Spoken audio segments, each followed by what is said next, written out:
بما انه شهر الحب فاكيد مش هنلاقي احسن من قصه حب حتشبسوت لسان الموت.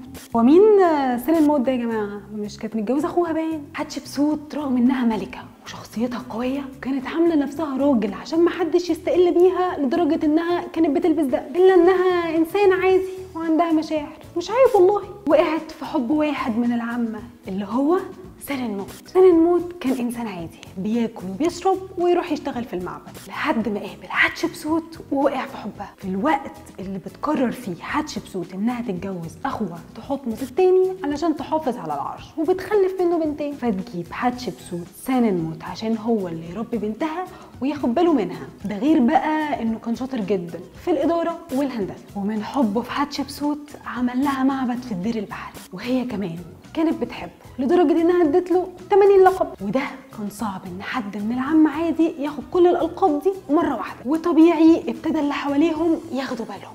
عشان سان الموت وهو بيبني مقبرته ومقبره حتشبسوت كان عايز يعمل نفق يوصل ما بين المقبرتين عشان روحهم تتلاقى في حياتهم التانيه. بس الموضوع ده بقى ما كملش، وعلشان ما فيش حاجه بتمشي زي ما متخطط لها حتشبسوت قلبت عليه وعزلته من كل المناصب اللي اديتها له، ومات قبلها وما اتدفنش في مقبرته اللي في الدير البحري اللي كان مكتوب فيها اسم حتشبسوت في كل حته.